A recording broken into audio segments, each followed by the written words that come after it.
자, 다시 녹화했습니다. 제가 가지고 있는 주식 투자 철학이요. 사실 이제 기초부터 베이스부터 정확하게 하자는 주의예요. 네. 그래서 이제 그리고 이제 증권업이 좀 많이 알아야 돼요. 그러니까 많이 알아야 되는 건 뭐냐면 다양한 방면의 다양한 분야를 다 알아야 돼요. 네. 하는데 그래서 좀 다양한 방면을 아는 거지. 예, 각자 자기들이 하는 전문 분야 일들은 여러분들도 잘하죠. 예. 그냥 저는 하는 일이 그러니까 전체적으로 이제 좀 두루두루 업종을 좀 아는 게 제 일이니까. 예. 그러니까 여러분들이 갖고 있는 생각하고 저희가 이제 하는 게 조금 좀 다른 겁니다. 이게 다른 거고. 예. 뭐 이게 그러니까 보통 이 정도는 근데 대부분 다 알더라. 주식 좀 한다는 사람들은. 예. 그러니까 그런 생각을 좀 하셔야 돼요. 그러니까 여러분들이 그러니까 제가 뭐 엄청나게 뛰어나서 뭐 그런다기보다는 그러니까 저는 이게 일이니까 이렇게 열심히 하는 거고요. 제가 뭐 그렇다고 여러분들이 예를 들어서 뭐 요리하시는 분이야. 제가 요리 잘하겠습니까? 그분보다? 저도 이제 집에서 요리하는데 제가 해봐야 뭐 그냥 그런 수준이지. 그렇죠? 그리고 뭐 예를 들어서 뭐 이렇게 마케팅 하시는 분이 마케팅에 대해서 제가 프로세스나 그런 과정을 여러분보다 더 잘 알겠습니까? 더 모르지 제가. 어차피 다 똑같은 거예요. 그래서 다 똑같은 거니까. 근데 다만 저는 이거부터 정말 정확하게 하자는 주의고, 주식은 모르는 상태에서는 절대 하지 않는다는 게 제 철학이에요.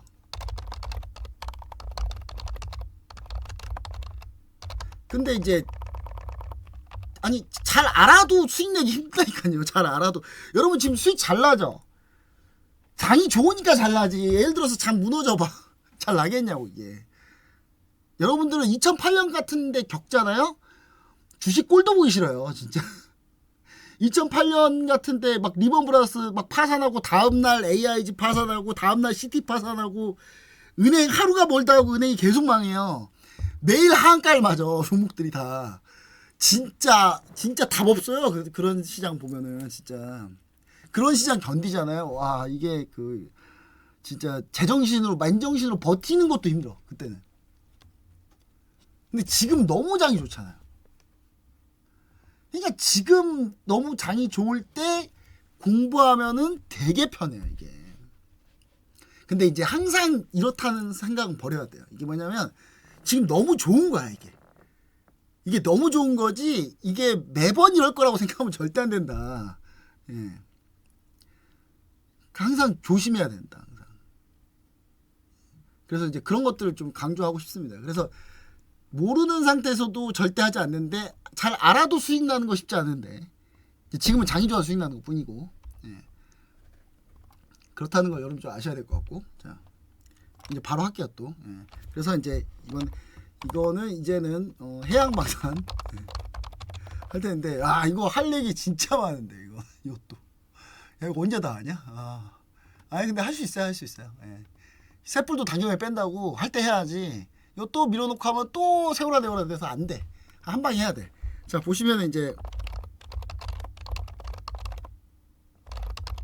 자 이제 우리가 좀 보셔야 되는 건 뭐냐면 자 배를 또 우리나라가 기가 막히게 만들잖아요. 배를 이제 이거는 이제 항공하고 또 다른 게 항공은 우리나라가 좀 늦게 시작했어요. 늦게 시작했는데 우리가 좀 진짜 운이 좋았어요. 운이 좋고 우주의 기운이 우리한테 온다 그래야 되나? 네, 그래서 좀 한 거고 이게 이제 해양방사는 또 다른데 제가 이제 자꾸 막 정권 얘기하면 또 뭐 어디 편든다 그럴까봐 그런데 이거 KDX 사업 해가지고 우리나라가 이순신의 후예 아닙니까? 우리나라 이순신의 후예잖아요. 이순신의 후예인데 우리나라가 이 이순신의 후예들이 이게 바다도 맨날 저기 해양 훈련 나가면 남의 나라 배나 타고 다녔단 말이에요. 우리나라가. 그 너무 이게 말이 안 되잖아요. 그래서 이제 김영삼 대통령 때부터 안 되겠다 우리 KDX 사업에서 우리도 해군 선진화하자. 이렇게 해가지고 이제 시작이 됐던 겁니다. 이제 그러다가 우리가 IMF 맞아가지고 잘 못하다가 이제 김대중 대통령 때부터 다시 또 궤도에 올라오고 그다음 이명박 대통령이 좀 더 발전시켰는지 모르겠어요. 이명박 대통령 때 독도함을 4척 건져야 되는데 거의 줄여버려가지고 6척 원래 만들어야 되는데 그리고 뭐 박근혜 대통령 때 또 이어가고 또 그 다음에 또 문재인 또 이어가고 또 그 다음 대통령 이어가고 다 이어가서 계속 쭉 온 겁니다 이게. 예. 쭉 온 거예요. 예. 그러니까 어디가 뭐 못하고 더 잘하고는 저는 없는 것 같아요. 근데 이 사업을 계속 이어갔던 거죠 우리가. 그러면서 전력화를 계속 한 거고. 예. 이제 그렇게 해가지고 우리가 이제 만들었는데. 자 보시면 이제 우리나라가 원래 배는 잘 만들어요. 예, 배는 이제 특히 대형 배는 진짜 기가 막히게 만들거든요. 예. 그래서 이제 우리나라는 이제 조선 1위니까 원래 1위였어요. 1위였는데 지금은 한 2위 정도 하는 것 같은데. 근데 이제 원래는 일본이 조선 강했고 중국도 뭐 별거 없었는데 중국이 이제 큰 거고. 예. 우리나라가 일본에 이어서 밀렸다가 우리나라가 이제 다시 이제 올라왔고 올라왔던 게 이제 2007년 때까지만 해서 엄청나게 올라왔거든요. 중국도 그때 크고 그때 우리나라 전 세계 해군에 전 세계 그 배에 우리나라가 전 세계 조선사 1, 2, 3일 다 쓸었어요. 지금도 2, 3, 4위야. 1위만 바뀌었어. 1위만 이제 중국 조선소가 하나로는 우리 못 덤비니까 여러 개 조선소가 다 합쳐가지고 우리나라 한번 잡아보겠다고 지금 그러고 있는 거야 지금. 여기서 한번 빠그라뜨려야 되는데 중국. 여기서 한번 빠그라뜨리면 참 고소할 것 같은데. 여튼간에 이제 그러면서 이제 우리나라 해군 방산도 많이 컸죠. 그래서 한도 이제 승승장구했습니다. 자, 우리나라가 이제 주로 한 게 이제 세종대왕함부터 해가지고 우리나라가 원래는 구축함 사업을 했어요. 이게 배도요. 이게 호위함, 그 다음에 구축함, 그 다음에 순양함 이렇게 만들어요. 이게 이쪽으로 갈수록 배 덩치가 커진다고 보시면 돼요. 그 다음에 있는 게 뭐예요? 전함인데 전함은 요즘 안 만듭니다. 왜 안 만들어요? 옛날에는 전함이 필요했지. 일본 같은 경우 2차 세계대전 때 일본이 야마토 무사시 전함 해가지고 막 배 4만 톤 막 이렇게 만들잖아요 전함을. 그 왜 만드냐면 함포 때문에. 함포 배가 커야 함포 사거리도 늘어나고 파괴력도 세니까. 근데 지금 함포를 씁니까? 안 쓰잖아. 뭐 써요? 지금 미사일 쏘잖아. 그러니까 배가 클 필요가 없는 거야 지금은. 근데 지금 최근에 그 트럼프 대통령이 뭐라고 했어요? 우리가 황금함대 만들어가지고 막 어마어마 큰 전함을 하나 만들겠다. 사실 배 필요가 없어요 그거 사실. 아니 배가 커봐야 표적밖에 안 돼 그거. 실제로 2차 세계대전 때 야마토 전함, 일본의 야마토 전함 이미 전세 다 기울었는데 그 나와서 싸워보겠다고 나갔다가 그 대형 표적 만들고 그냥 죽었잖아요. 다 침몰했잖아. 그러니까 그런 식으로 이제 요즘 이거 안 만들어요. 근데 트럼프가 만들긴 할 것 같아. 한 대 정도 만들 것 같아. 한 대 정도는. 딱 한 대 정도는. 그러니까 약간 상징성을 부여하려고. 예. 근데 이거 만들 필요가 없거든 이제는. 미사일로 하니까.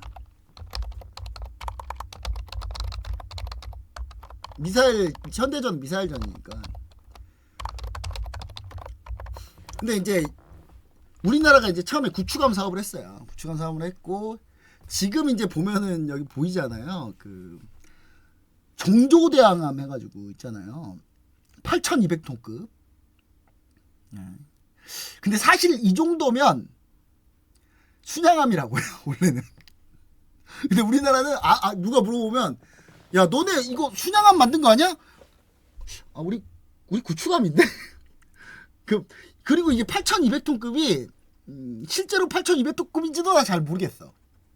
크기를 봤을 때는 이거 1만 톤급 되는 것 같은데 억지로 좀 줄인 것 같은 느낌이야 이게. 실제로도 우리나라 얼마나 웃긴지 아세요? 우리나라 이제 우리나라는 어디 가서 엄살만 떠는데, 자, 그 잠수함을 이번에 이제 잠수함을 장영실함 만들었는데, 장영실함. 근데 잠수함을 3,000톤급을 만들었다고 해요.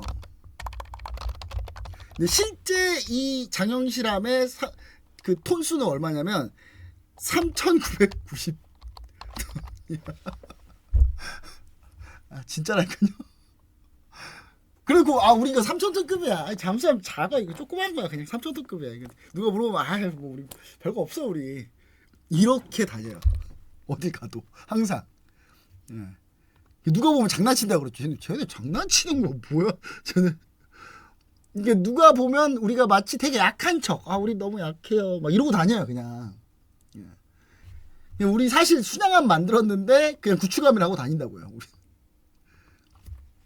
자, 이제 여기가 이제 다 이지스입니다. 이지스함이고, 물론 이지스함이고요. 네, 이지스함이라는 게 이제 그 이지스함이라는 것 자체가 뭐냐면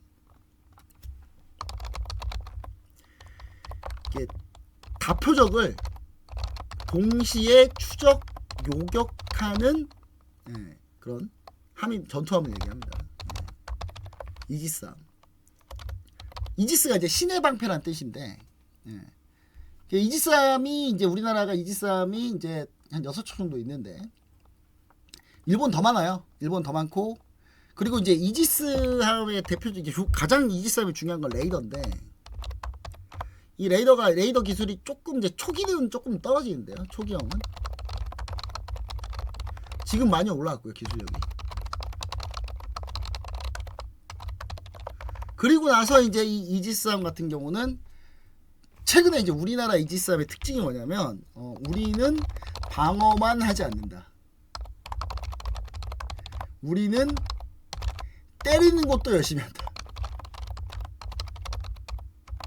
아니 보통 저기 일본 이지스함 가면 그러니까 방어용 미사일이 많아요. 방어용 셀이 엄청 많다고요. 근데 이제 우리나라는 그딴 거 모르겠고 일단 선빵 날리는 게 제일 중요하다. 그래가지고 공격형 셀만 한 100셀 넣어버렸어. 그러니까 이게 무슨 배가 엄청 커진 거야 이게. 방어용도 들어가야 되고 공격형도 들어가야 돼. 이거 보고 이제 일본이 그러지. 쟤네 되게 수상하다고. 쟤네는 이지스함으로 방어한다는 게 아니라 자꾸 누굴 때리려고 그런다. 도둑이 제발 저린다고. 지들 맞을까봐. 자기들이 맞을까봐. 쟤네 우리 때리려고 저거 만드는 것 같은데. 약간 이런 느낌인 거야 계속.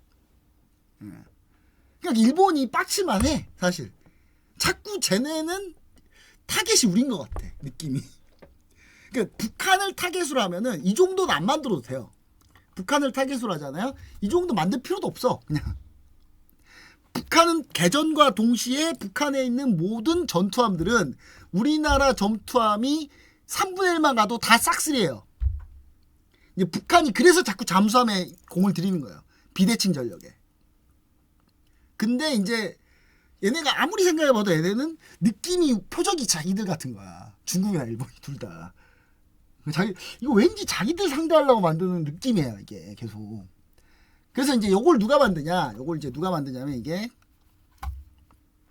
우리나라 딱 방산 회사가 딱 이제 세 군데가 있긴 한데 그냥 중요한 건 딱 두 군데라고 생각하시면 돼요. 현대중공업하고 그 다음에 대우조선해양 지금의 하나오션. 대우조선해양. 이제 예전에 이제 대우조선해양이 원래 대우그룹이었는데 대우가 IMF 때 파산했잖아요.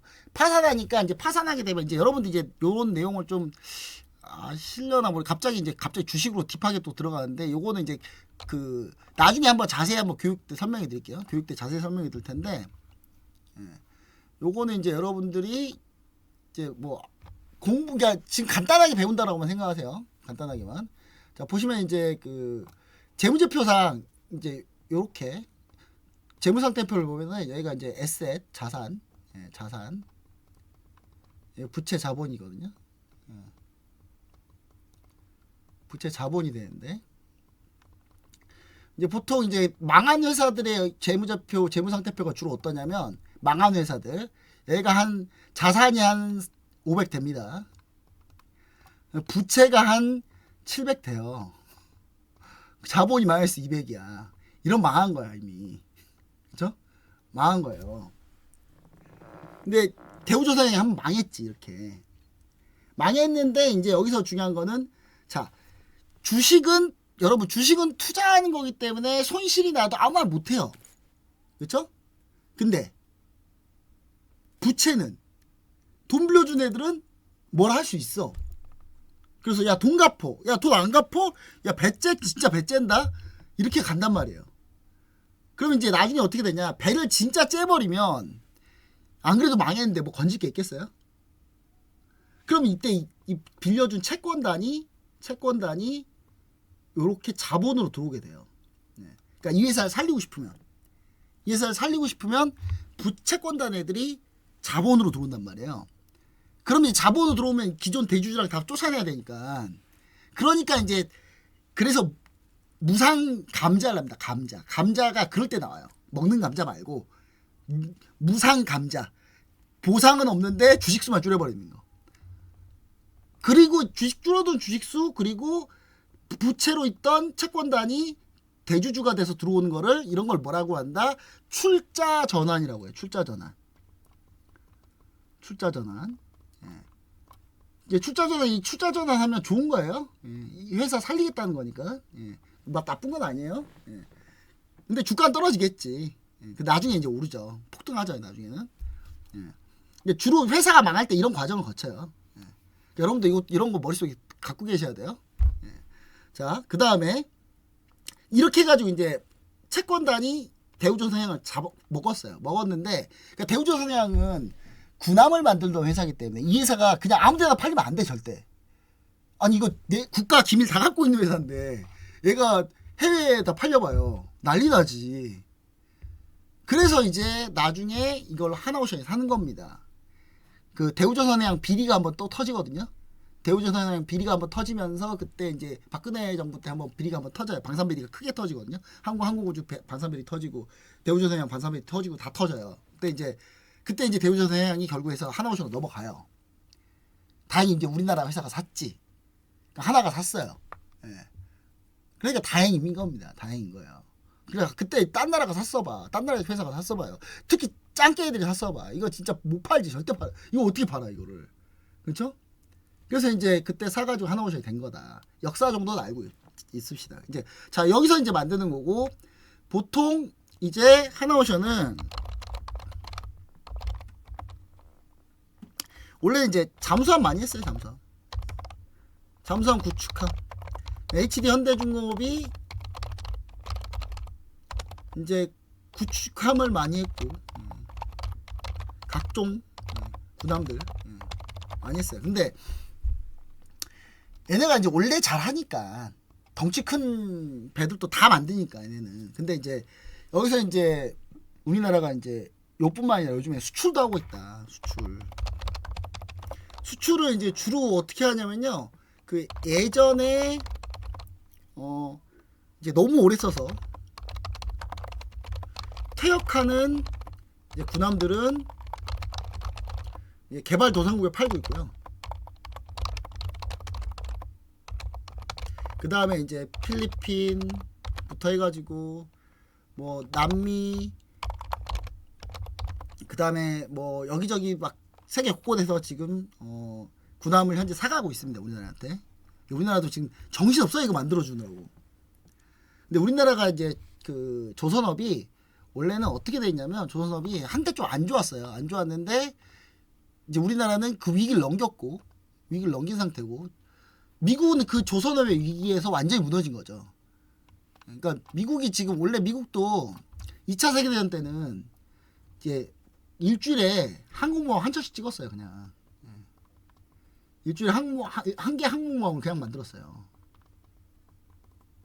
그 정도로 조선업이 발달했다가 이걸 이제 아무도 안 하는 거야.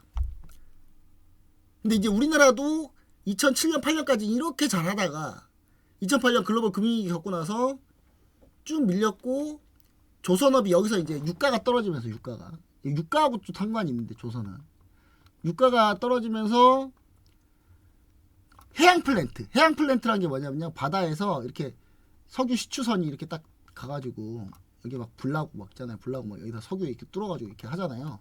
근데 이게 유가가 좀 비싸야 이게 수지 타산이 맞는데 유가가 폭락해 버리니까 이때 이제 엄청 조선이 힘들었죠. 힘들다가 그 힘든 과정 거치고 나서 이렇게 올라온 겁니다. 다시 올라온 거고 우리나라는 다행히 인력을 잃지 않았어요. 인력이 되게 중요한데 이게 숙련된 인력이 되게 중요한데 우리나라는 인력이 계속 안 좋았을 때 동남아 인력을 많이 써가지고 그래서 동남아 분들 보면 좀 너무 뭐라 하지 마세요 주변에. 아니, 그 사람들이 좀 그래도 이쪽 일을 해주니까 버틴 거야 우리가. 예. 우리는 아무도 안 하려고 그러잖아. 그쵸? 저는 진짜 저희 그 기존 회원들, 기존 시청자분들, 기존 방에 계시는 분 중에 조선업 하고 계신 분 다 있거든요. 많아요. 근데 그분들한테 항상 감사하다고 생각해요. 이렇게 어려운 상황에서도 끝까지 버티고 잘 해주셔가지고 우리나라 조선이 그렇게 성공한 거 아닙니까? 또 다시. 그때 뭐 동남아 사람도 많이 도와줬고. 그런 것들을 좀 여러분들이 좀 이제 생각을 하셔야 된다. 자, 그 다음에 그렇게 해가지고 이제 지금 우리가 요 현재 상황이 됐어요. 그래서 현재 정교대왕까지 현재 나왔고 지금 여기에서 추가로 잠수함은 또 다른 얘기인데 잠수함은 그래서 잠수함으로 넘어가 보면 이제 해양방산 의외로 쉬워. 종목이 많지 않아요. 이 두 개 보면 돼요. 그냥 이 두 개. 딱 이 두 개 말고 없어. 그래봐야 뭐 있어요. 소프트웨어 만드는 하나 시스템 정도 있겠지. 그다음 엔진 회사인 하나 엔진, 현대 마린 엔진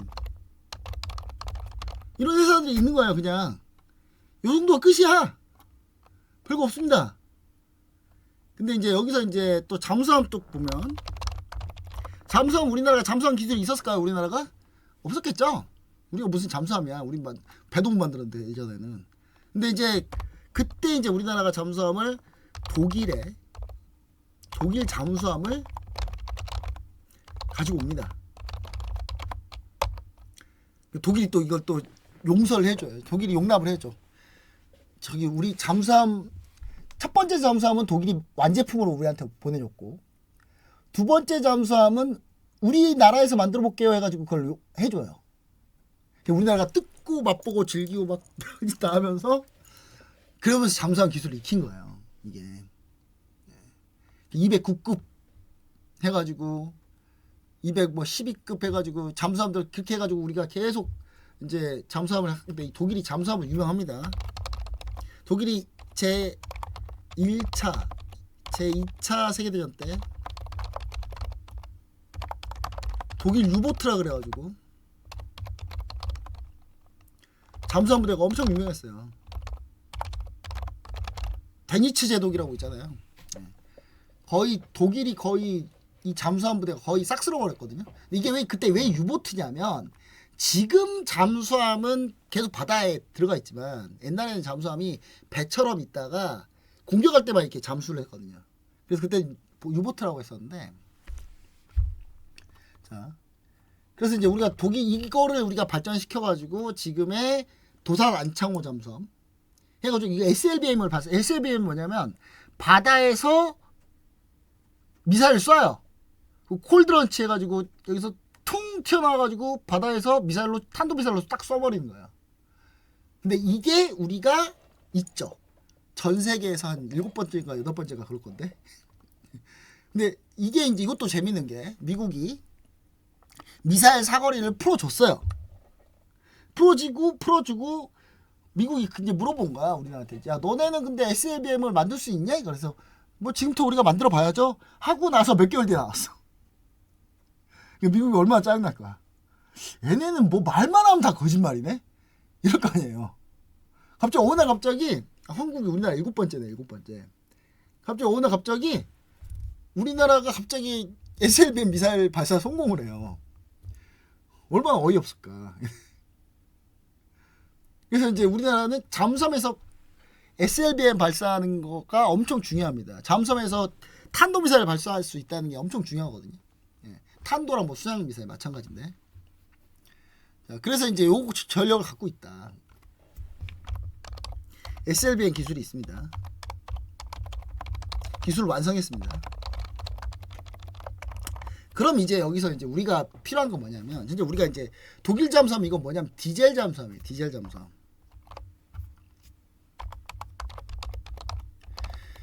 디젤 잠수함의 특징이 있습니다. 디젤 잠수함 특징이 뭐냐면 디젤 잠수함은요, 이게 출력이 약해요. 예. 그러니까 디젤 잠수함은 출력이 약하기 때문에 이게 어떻게 하냐면, 자 보시면은, 자 이게 잠수함에 대해서 이제 배우는 거예요. 잠수함에 대해서 배우는 건데, 우리가 꼭 이런 거까지 배워야 되냐고 하는데, 그냥 이거는 그냥 상식적으로 알아두시면 됩니다. 자, 이게 잠수함이 이렇게 있으면, 잠수 이렇게 있죠? 이렇게 있으면 디젤 잠수함은 그래서 작아요. 좀 작아. 원자력 잠수함 같은 경우는 원잠은 뭐 크기가 이래요. 크기가 뭐 이러거든요. 근데 디젤 잠수함은 되게 작아. 그리고 출력이 약해요. 그리고 이걸 어떻게 하냐면, 바다가 이렇게 있으면 이거를 물 밖으로 나가야 돼. 나가서 디젤 엔진을 돌려요. 디젤 엔진을 돌리고, 엔진을 돌려서 여기 엔진을 돌린 다음에 여기서 만든 전기를 축전을 해요. 2차 연주로 충전을 합니다. 충전해가지고 가는 거예요. 다시 들어가서. 그러니까 디젤 잠수함이 조용하단 말이에요. 그러니까 디젤이라고 하면 시끄러운 줄 알죠? 왜 시끄럽다고 생각해? 우리 디젤 차 보면 달달달달달 거리잖아요. 그쵸? 예. 근데 그거는 충전할 때만 그러는 거고, 바다로 들어가면 그때부터 연료 전지를 쓴단 말이에요. 그렇기 때문에 조용해, 디젤 잠수함. 전투에는 좋아. 근데 이걸 오래 못해. 지속을 못해요. 얼마나 이게 작전 능력이 떨어지냐면, 만약에 잠수함끼리 쫓기는 일이 벌어지거나, 예를 들어서 뭐 대잠 초계함 같은 것들이 막 따라다니고 이래버리면 6시간도 못 씁니다. 이거 6시간이면 전지 떨어져요. 다. 그 물 밖으로 또 나와야 돼. 물 밖으로 나오면 뭐야? 바로 맞는 거지 그냥. 그러니까 작전하는데 대단히 쉽지 않다. 그러니까 풀 출력으로 다녀버리면 6시간을 못 버틴다니까요. 이거. 그리고 이제 이거를 그냥, 근데 가만히 잠수만 하고 있으면 한 2, 3주는 버텨요. 왜냐면 산소가 자, 잠수함이 물 밑에서 이렇게 디젤 엔진 돌려버리잖아요. 그 안에 산소 다 빨아들입니다. 그럼 안에 다 지식이 다 죽어요. 그렇기 때문에 2, 3주에 한 번씩 물 밖으로 꼭 나와야 돼. 근데 이제 나중에 이제 기술이 좀 발전했지. 발전해가지고 여기에 이제 빨대 같은 거 하나 딱 해가지고 물 안에 있으면서 빨대 같은 거 해가지고 여기서 이제 산소 받아가지고. 근데 이것도 적외선 카메라, 적외선 센서 같은 거에 다 걸려요. 이것도. 여기만 죽어라 빨갛게 나올 거 아니에요. 거기 때리면 그냥 잠수함이야 거기가. 그러니까 전투하기 용이하지 않다 이게. 이거 용이하지 않겠죠. 여러분 생각해봐도 디젤 잠수함이 그렇게 용이하진 않습니다. 조용하다는 장점이 있어요. 조용하다는 장점. 우리나라 디젤 잠수함이 얼마나 조용하냐면, 그리고 우리나라 디젤 잠수함이 얼마나 뛰어나냐면, 이거는 제가 이거 하나 보여드려야 되겠다. 자, 여러분 그 디젤 잠수함 같은 경우가 우리나라 잠수함이 얼마나 뛰어나는지 한번 보여드릴게요. 자, 우리나라 예전에 이제 림팩 훈련이 있었어. 림팩 환태평양 기동훈련. 이 환태평양 기동훈련에서 우리가 난리가 납니다. 이제 요거는 이제 실제 일이에요. 실제 일했는데 여러분들이 이제 안 믿을 수도 있을 것 같아요. 근데 뭐 찾아보면 다 나옵니다. 어차피 찾아보면 다 나와요. 찾아보면 다 나오는데, 자, 그 환태평양 기동훈련에서 우리나라 디젤 잠수함이 참가해요. 참가하는데 이제 뭐 우리나라 잠수함이 뭐 얼마나 하겠어, 다들 그랬었거든요. 근데 이제 어떤 일이 벌어지냐면 이제 서로 이제 훈련을 하는데, 우리가 이제 적이 돼가지고 미 항모 전단을 상대해요. 근데 우리나라 잠수함 하나가 미 항모 전단을 전멸시켰어요. 그 마지막까지 우리나라 잠수함을 못 찾아가지고 이제 훈련 끝났으니까 이제 올라오세요 했거든요. 그랬더니 미 항모 바로 옆에서 올라왔어. 그거 보고 미 해군이 경악을 금치 못해가지고 다 쓰러지고 난리 났어요. 이거 진짜 있었던 일이에요. 그래가지고 이게 한두 번이 말 안 해. 매번 훈련할 때마다 우리나라 잠수함이 거의 초토화시키고 다니니까 우리나라 잠수함이 너무 민폐다, 얘네 너무 민폐다. 그래가지고 이제 이런 것만 민폐를 한 게 아니라 이제 그 어뢰 발사 훈련을 했는데 이제 옛날 태역 전함을 옛날 태역 순양함을 세워두고 어뢰 발사를 했어요. 근데 어뢰 발사했는데 이제 여러 잠수함이 쏴야 돼. 그거 갖다 놓고 표적 갖다 놓고. 근데 우리나라 맨 처음 쐈단 말이에요. 근데 우리나라가 용고를 그대로 맞춰가지고 초탄에 아예 침몰시켜 버렸어. 그 뒤에 있는 잠수함들은 쏴보지도 못했어. 그러니까 이게 미 해군이 어이가 없는 게 이거 훈련하려고 그래도 한 여러 발 맞춰서 이거 구성하면 꽤 크니까 여러 발 맞춰가지고 훈련하려고 그랬더니 우리나라가 처음 쐈는데 아예 용고를 그대로 때려가지고 아예 그냥 잠수함이 수장됐어요. 수장. 아예 그 훈련 하는 표적이 수장돼 버렸어. 그래가지고 무슨 얘는 훈련 민폐다 완전히. 그리고 이게 이제 미 항모전단이 전멸하고 나서 그때 무슨 생각을 했냐면 안 되겠다. 그래서 미 해군이 잠수함 사령부를 만들어요. 이게 왜 만들었다? 우리나라 때 만들었습니다. 그러니까 우리나라가 일개 디젤 잠수함 하나가 아예 우리를 다 초토화시켜 버리는구나.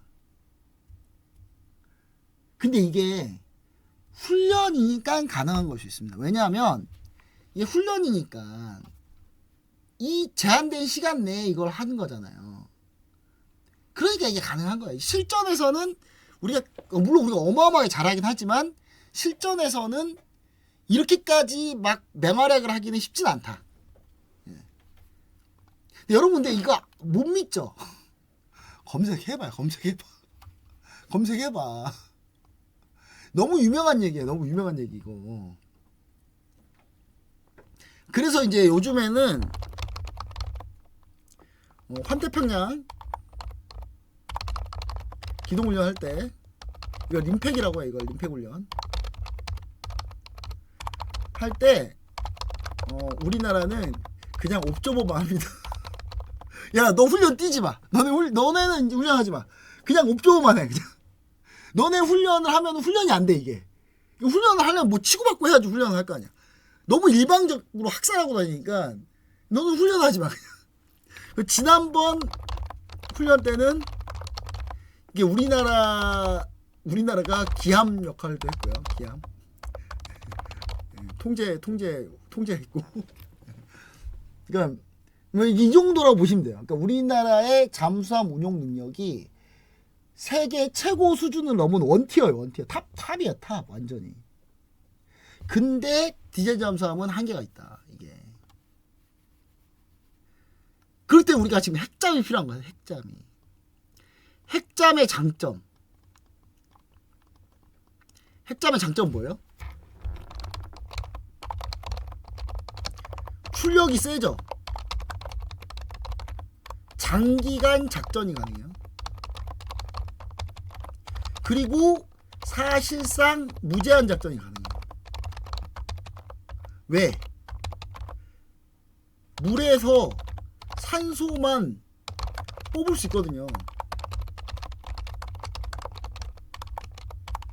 때문에 터빈 엔진을 계속 돌릴 수 있어요.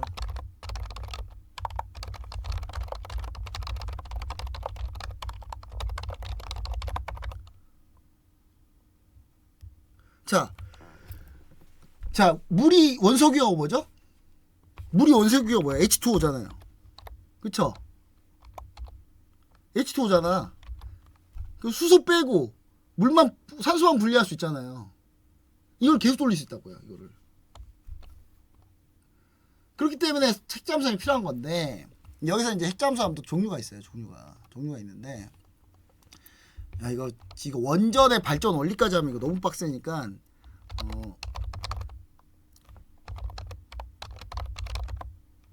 이게 원전 발전 원리는 그냥 대충 할게요. 제가 원전의 발전이 어떤 원리인지 이거는 제가 대충 하도록 하겠고 이거까지 하면 이제 정신이 없거든요. 그게 뭐냐면 이제 여기 표 같은 게 잘 나와 있네. 자 요즘 표 잘 나와 있어 나. 보시면은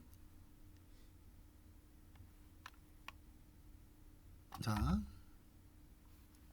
이제 재래식 잠수함하고 핵추진 잠수함의 차이가 있습니다. 속도도 당연히 근데 이 속도 내버리잖아요. 그러면 디젤 잠수함 6시간 못 간다니까요.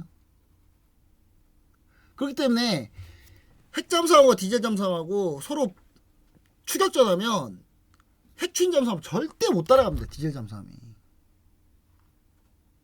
그렇기 때문에 이제 이게 문제가 돼요. 이게.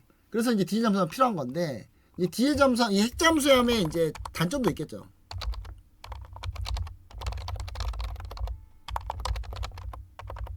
핵 잠수함 단점이 시끄럽다.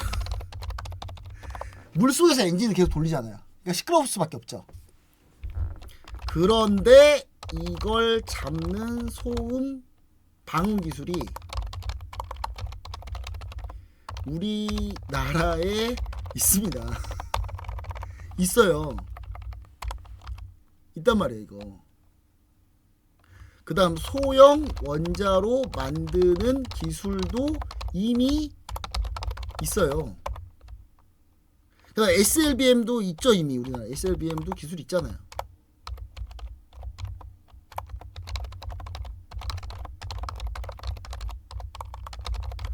그러니까 싹 다 있는 거예요.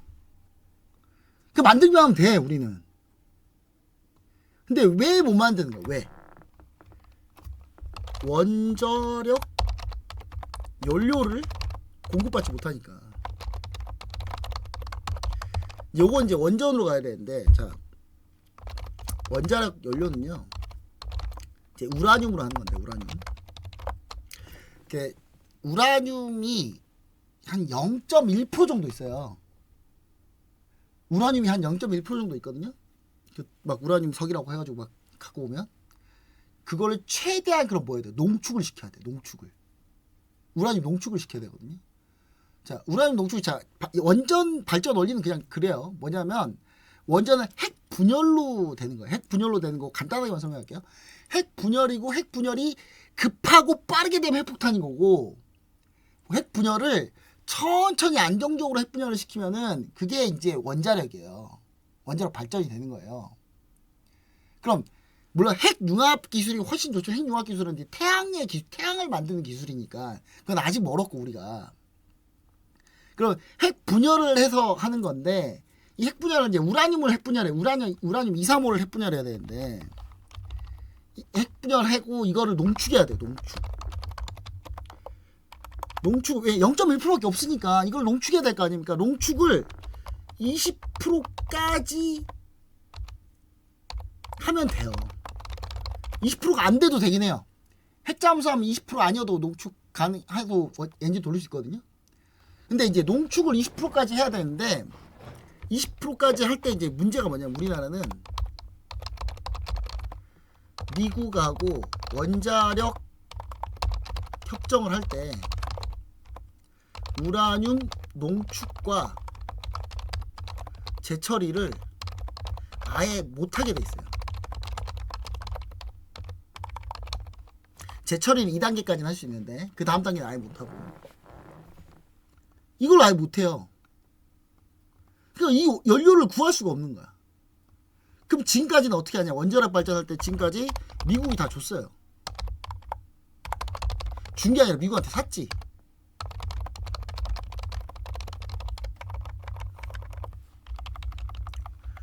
자, 농축을 할 때, 우라늄 농축을 할 때, 우라늄 농축은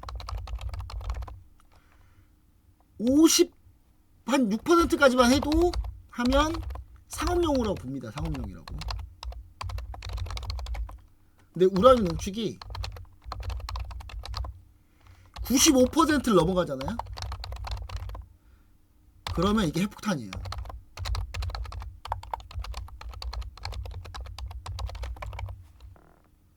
근데 이제 우리가 이거 아예 못하니까.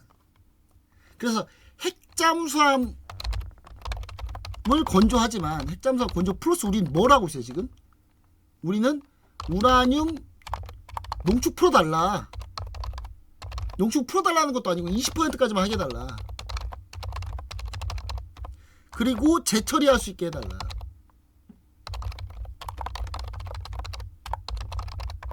자, 우라늄 농축 20%까지 하고 재처리를 하면 뭐가 달라? 재처리는요,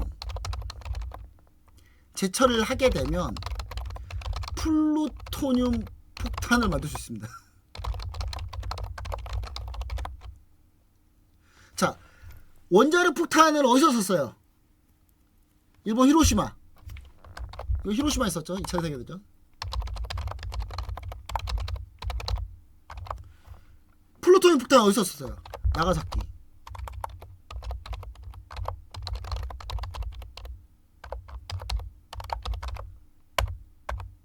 그러니까 재처리하고 우라늄 농축 20% 하면은 플루토늄 폭탄 만들 수 있어요. 우라늄 폭탄도 만들 수 있고 그 핵폭탄도 만들 수 있고. 그러니까 미국이 이거 못하게 하는 거야. 그러니까 우리가 핵 개발할까봐. 이제 근데 이제 여기서 이제 문제가 뭐냐면, 그럼 이제 이걸 해달라는 거 아니야 우리는. 근데 이걸 왜 해달라고 하냐? 왜 해달라고 하냐면요, 이거 여러분 이게 잘 들어야 돼요. 유사시 우리가 핵 무장을 최대한 빨리 하려면 이게 전제가 되어야 돼요. 이게 유사시 누가 지금 하자는 게 아니야. 그냥 유사시에. 아니 막말로 갑자기 미국이 주한미군 빼버리면 우리 좀 그렇잖아. 현재도 우리나라는 우라늄 농축을 할 수 있어요. 못하는 거지. 2판 4판 나봐. 하겠지.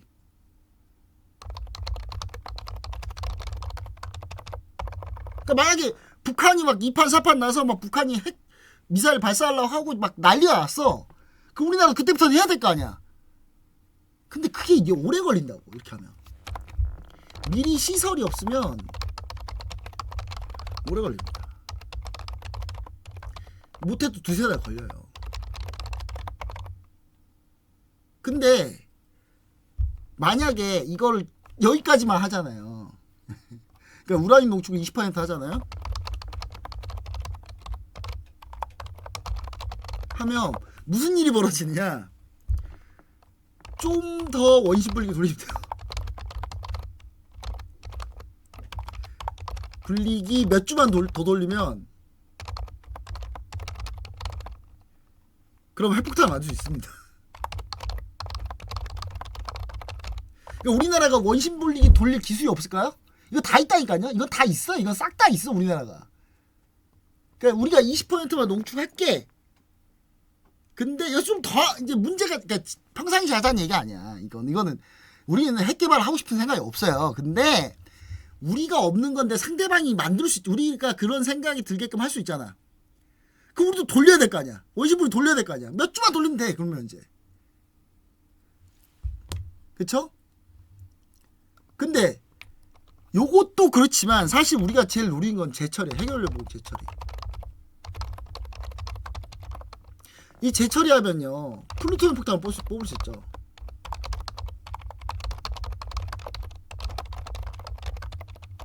플루토늄 폭탄을 뽑을 수 있죠. 그럼 이거 플루토늄 폭탄 뽑잖아요.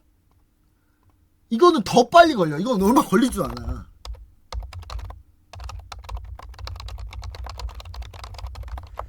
그래서 지금 일본은 핵 연료 재처리 하거든요. 일본은 맘만 먹으면 몇 주 이내에 핵폭탄을 만들 수 있습니다.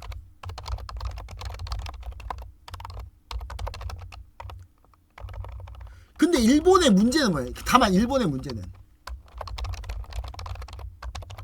발사체가 없어. 일본 탄도미사일이 없어요. 그럼 이거 쏠 수가 없는 거야 이거. 만들면 뭐 할 거야? 쏴야 될 거 아니야. 못 쏘지. 못 쏘잖아요. 네. 그러니까 일본은 이게 문제인 거고, 우리나라에 쏠 수 있는데 이게 없는 거예요.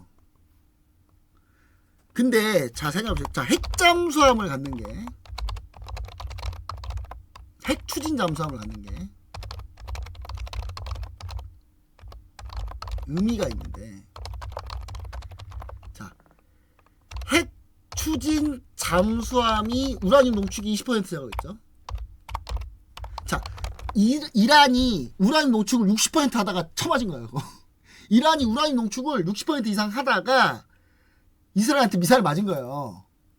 왜냐면 60% 이상은 상업용 이상이 무조건 군사용이거든 이거. 그러니까 우라늄 농축 60% 이상 됐으니까 이스라엘이 이거 좀만 더 하면 이제 핵폭탄 나오는구나 하고 때려버린 거야 그냥. 그러니까 우리는 핵 잠수함, 핵추진 잠수함으로 우리는 우라늄 농축을 20%만 할 거야. 20%만 딱 20%만 할 거예요, 진짜. 근데 이제 20%를 하게 되면 뭐가 문제냐면, 이게 핵 잠수함을 한 15년에서 20년밖에 운영을 못 해요. 그럼 원자로를 꺼내야 되거든요. 이걸 원자로 핵 잠수함 반을 갈라가지고 원자로를 꺼내야 돼. 근데 이 원자로를 꺼내면은 핵 잠수함 그거 다시 만들어야 되는데 경제성이 없잖아 이러면. 그래서 우리나라가 지금 요구하는 게, 우라늄 농축 안 할게, 대신 핵 연료봉 재처리하게만 해줘. 근데 재처리를 하면 잠수함 안 갈라도 되거든요. 우라늄 연료를 재처리하면 다시 쓸 수 있어요 이걸. 그럼 이게 사용기간이 30년까지도 늘어나거든요. 그럼 재처리만 할 수 있게 해달라는 거야 미국한테. 우리 재처리 할게, 그냥 재처리만 하게 해줘. 근데 미국이 그러는 거지. 아니 너네 재처리하면 플루토늄 폭탄 뽑을 수 있잖아. 아유 뭐 우리가, 아니 일본도 재처리하는데 그냥 우리나라 원자력 발전소 보면 핵 연료병 다 쓴 거 다 너무 많단 말이야. 이거 어떻게 처리가 안 돼? 우리가 어떻게 처리가 안 되니까 우리 재처리할 수 있게 해줘. 그러면 우리가 알아서 할게, 잘 할게 그냥. 미국이 거의 넘어갔어 지금. 거의 넘어갔어 지금. 좀만 더 넘어가면 돼 이제. 자, 이게 얼마나 중요한 의미를 갖느냐 여러분. 자, 한번 생각해 보십시오. 자, 생각 한번 해봅시다. 자, 진짜 이런 일이 벌어지면 안 되지만, 자, 우리나라 지도를 한번 그려볼게요.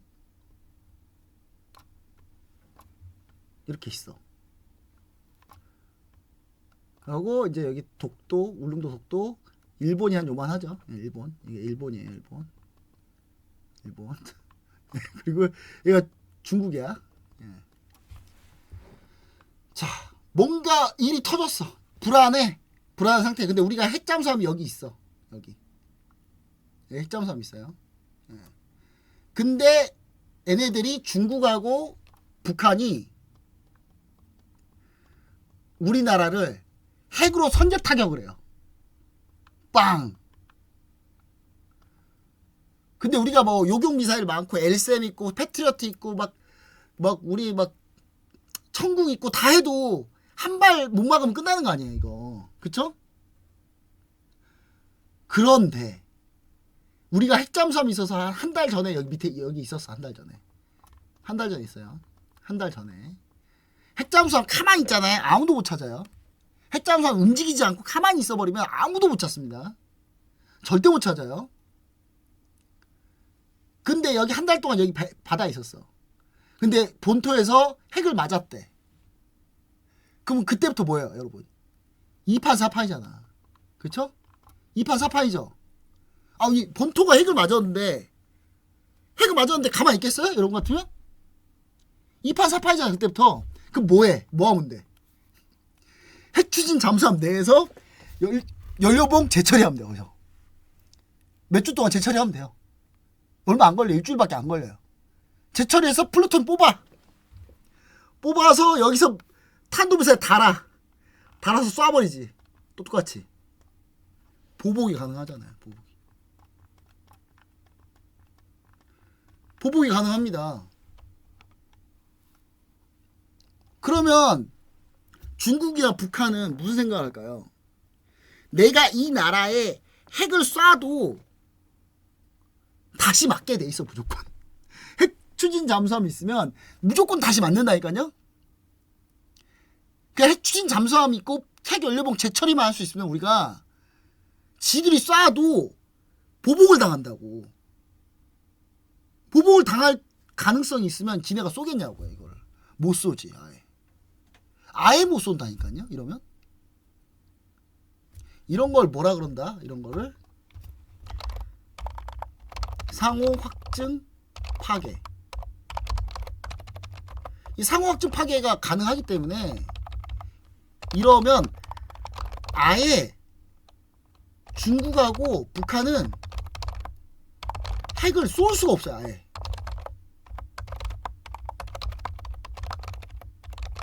우리가 핵미사일이 없어도 핵을 개발하지 않아도 폐연료봉 재처리를 할 수 있고 핵잠을 갖고 있으면 바다 한가운데 조용히 있다가 우리가 얘네가 선제로 쳤다 하더라도 나중에 그걸 두드러 맞을 생각을 하면은 절대 못한다니까요. 왜냐면 이 상대방은 2판 4판 나고 얘네가 만약에 유사시 무슨 상황 생기면 무조건 쏠 거니까. 그게 몇 주 안 걸리니까. 그럼 이 핵 미사일 기지가 지상에 있으면 지상을 다 때려버리면 돼.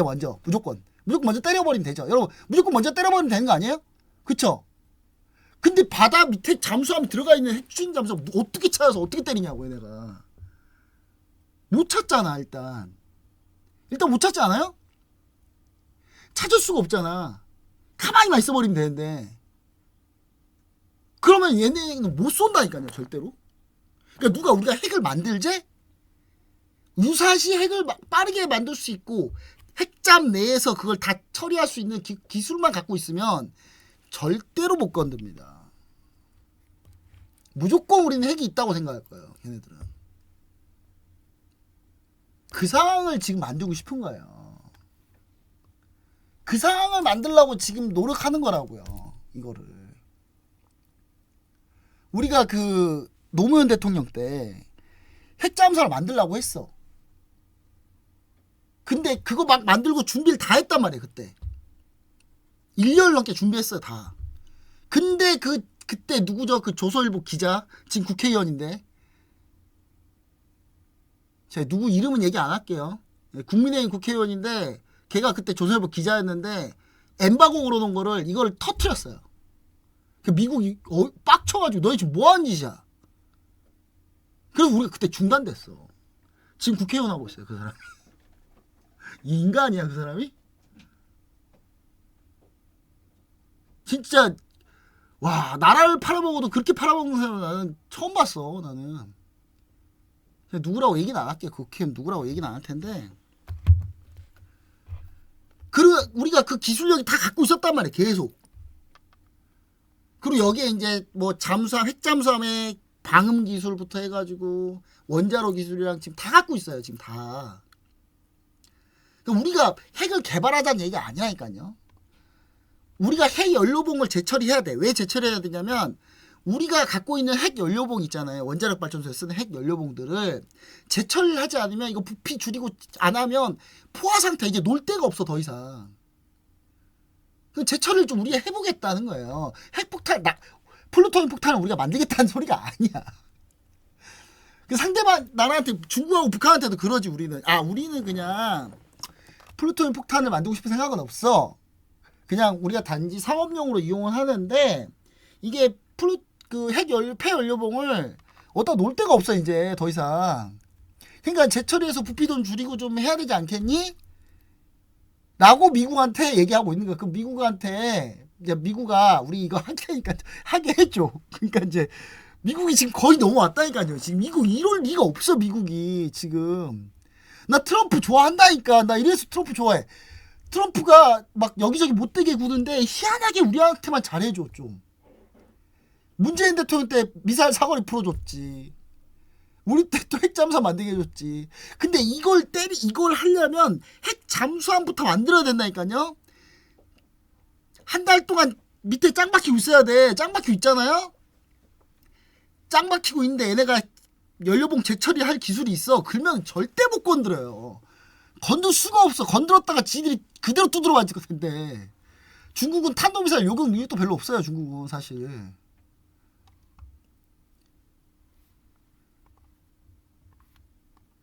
그러니까 우리가 지금 이걸 그러니까 우리는 평화주의자 여러분. 그러니까 어디 가서 우리가 사실 속내는 우리가 이런 속내가 있는데 이런 속내가 있어요. 이런 속내가 있지. 자, 우리의 속내는 뭐예요? 정확히 얘기하면 자 핵잠수함을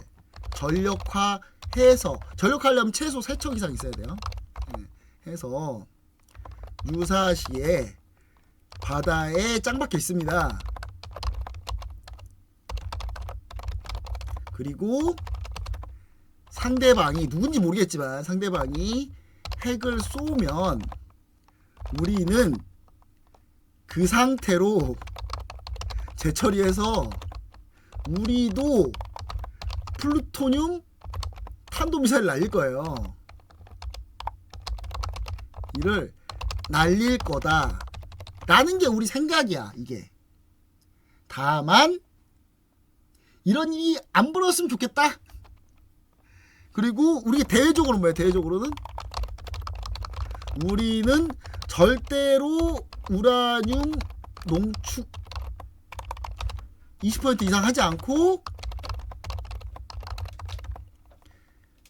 핵 연료봉 재처리는 평화적으로만 한다. 가 이제 우리 대외적인 스탠스입니다. 이게. 나 진짜 이거 갔으면 좋겠어. 진짜 이거만 됐으면 좋겠어. 진짜 다 필요 없어요. 이것만 되면 돼요. 북한이 뭔 지랄해도 별로 무섭지 않아. 그러면 그렇지 않겠습니까? 인간적으로 북한은 재래식 전력으로 우리랑 붙으면 북한은 무조건 박살나요. 우리한테 핵 없었어봐. 우리 진작 쳐들어갔지. 쳐들어가서 다 밀어버렸지 그냥. 핵 있으니까 우리가 지금 이러고 있는 거지. 그러니까 우리가 핵이 없더라도 핵과 비슷하게 가려고 현무미사일 막 탄두 중량 막 어마어마하게 늘려. 자, 현무미사일 같은 경우도 8톤에 800km잖아요. 사거리가. 근데 이거를 4톤으로 줄이면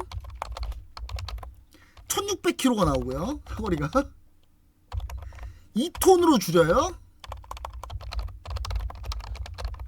3200km가 나오겠죠. 1톤으로 줄입니다. 6400km를 때릴 수 있어요.